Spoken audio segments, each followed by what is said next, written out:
speaker is none other than Dr. Pancholia, and he is going to speak on the etiopathogenesis of heart failure with the preserved ejection fraction. Dr. Pancholia have been a very great orator, and I've been decades. I've been talking about so many interesting thing, and I have been always most of the time I've been interacting with him, and also with the sessions and also the previous scientific sessions also.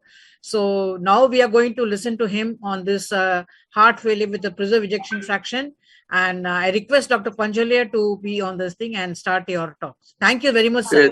Thank you very much, madam, for the kind introduction. In next 12 minutes, I shall be discussing about the etiopathogenesis of HFpEF. It is a heterogeneous syndrome with several underlying etiological and the pathophysiological factors. With aging population and epidemics of obesity, diabetes, and hypertension, which is more common in India, the prevalence of HFpEF will continue to grow in near future. Several studies have shown now that the HFpEF is quite heterogeneous from both an etiologic as well as pathophysiologic standpoint. And these are various non-cardiac as well as the cardiac etiological factors like hypertension, diabetes, aging population, obesity, obstructive sleep apnea, iron deficiency, anemia, renal dysfunction, and so on.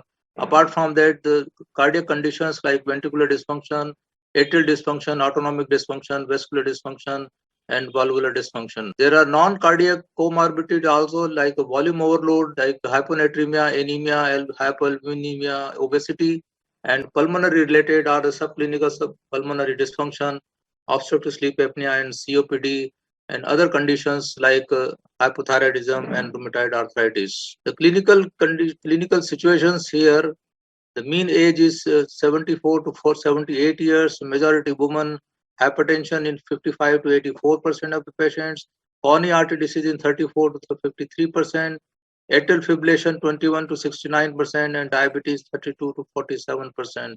Coming to the pathophysiology, there are several etiological factors like aging, obesity, metabolic syndrome, hypertension, sedentary lifestyle, coronary artery disease, and kidney disease ultimately leads to systemic inflammation, myocardial ischemia, tissue fibrosis, abnormal energetic, altered cell signaling, and myocyte hypertrophy that leads to negative ionotropy, eusotropy, and chronotropy, and ultimately leads to LV filling, increased LV filling pressure, reduced organ perfusion, RV dysfunction, RV remodeling, and RV dysfunction, and ultimately leads to HFrEF. Coming to the aging, the important risk factor, the prevalence of HFpEF is increased with aging at both sexes, female predominant as male. Aging is thought to be directly influence of the pathophysiological mechanisms behind HFpEF. LV stiffness increases progressively with age, and that leads to higher prevalence of LV diastolic dysfunction with aging. Aging is associated with hypertrophic remodeling, poor fitness, ventricular vascular stiffening, obesity, and metabolic syndromes are also associated with that, and that ultimately leads to global loss of the cardiac, vascular, and the peripheral reserve, and leading to HFpEF. Female predominant, as I said earlier, which has been further confirmed by this Minnesota study and also the EPICA study, why there is increased prevalence of HFpEF in women. A variety of pathways has been seen to thought to be associated with myocyte stiffness, that is calcium handling, myocardial substrate metabolism, RAS activation, drop in the nitric oxide and with menopause, and protein kinase A.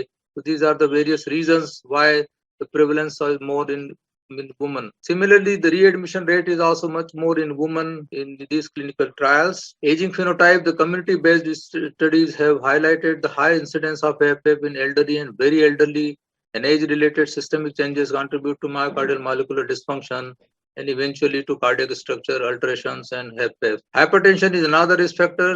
The arterial hypertension is the most common risk factor found in more than 80% of the HFpEF patients. Of nearly 400 cases of the new heart failure in the Framingham study, 91% of the were preceded with the development of hypertension.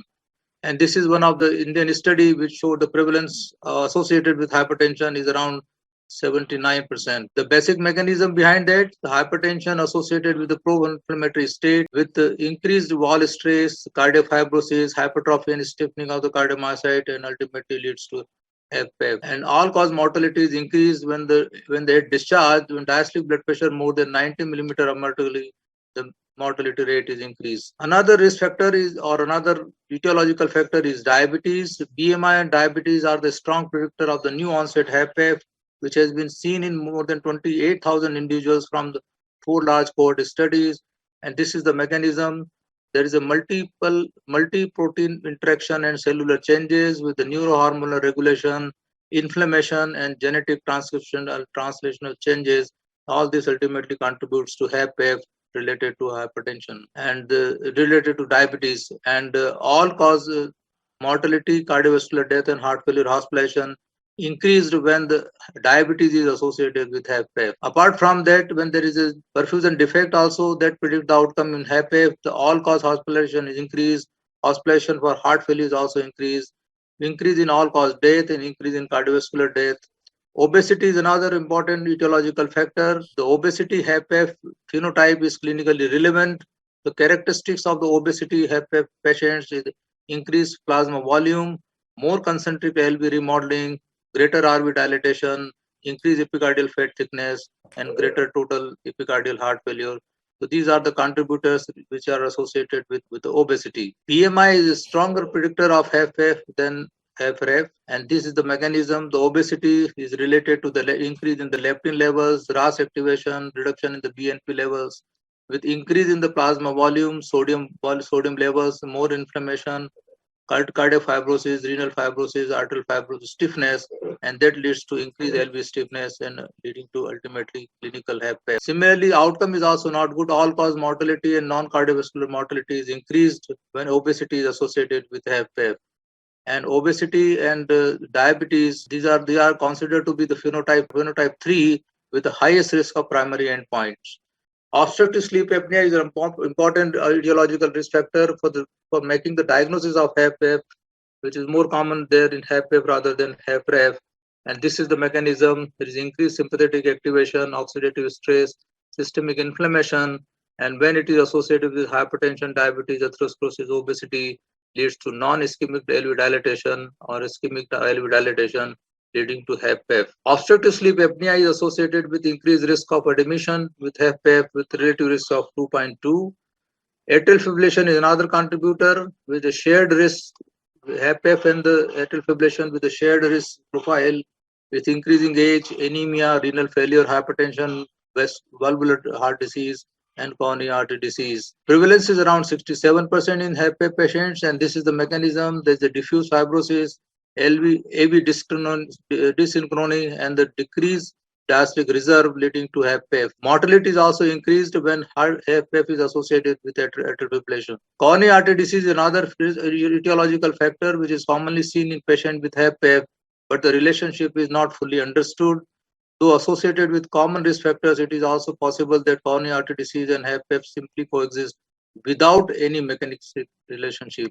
51% of the patients with HFpEF who underwent coronary angiography had coronary artery disease, while 50% of the patients with HFpEF with coronary artery disease had no history of coronary artery disease, and 66% of the patients with assessed microvascular dysfunction had endothelial independent coronary microvascular dysfunction. Outcome is also not good. The incidence of sudden cardiac death is much more common in HFpEF, while the heart failure related death is much more common in patients with HFrEF. Chronic coronary artery disease is another factor which having a shared morbidity with these patients like diabetes, obesity, and hypertension.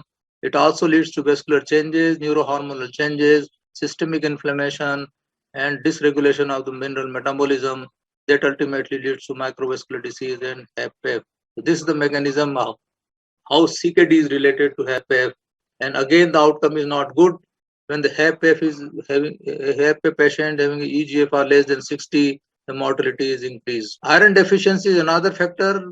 It's a widespread comorbidity among the HFpEF patient, heart failure patient, with the prevalence ranging from 50% in HFrEF, while it is 64% in HFpEF, and is associated with a longer hospital stay and higher healthcare costs. And this is the mechanism how it develops HFpEF. There's a mitochondrial dysfunction, oxidative stress, cellular apoptosis, and reduced myocardial efficiency. It also related with a poor survival in these patients. Hypertension with the pulmonary, with HFpEF with the pulmonary hypertension The high prevalence of and prognostic impact of pulmonary hypertension in HFpEF suggests an important pathophysiological role. When the PSP more than 48, the survival is less. And these are the other factors which are more responsible for increased mortality in HFpEF patients. The presence of any right ventricular dysfunction is associated with 35% increase in all-cause mortality and 85% increase in cardiovascular mortality. And right heart failure is the common cause of cardiovascular death in patients with HFpEF. COVID is also recently has been found to be associated with HFpEF. It's an important etiological factor. With the increase in the cytokine storm, that leads to increased inflammation, increased metabolic demand, reduced contractility, reduced cardiac reserve, and it may unmask subclinical HFpEF in individuals with underlying risk factors, or it may exacerbate the pre-existing heart failure with preserved ejection fraction. In acute COVID conditions, because of hypoxemia, hypercoagulability, and ARDS, that initiate the inflammation and cardiac remodeling and ultimately landed with the LV diastolic dysfunction, pulmonary hypertension, and right ventricular divulsion. And these are all the features which are related to heart failure with preserved ejection fraction. Now, what is the importance of these etiological or clinical etiological phenotypes? Underlying etiological and pathophysiological phenotype may allow for more targeted clinical diagnosis and the management of HFpEF patients and more successful clinical trials. So to know the etiology of the HFpEF is very important to decide about the phenotype. And these are the clinically proposed phenotypes of HFpEF or garden variety HFpEF, which are more related to hypertension, diabetes, obesity, and chronic kidney disease.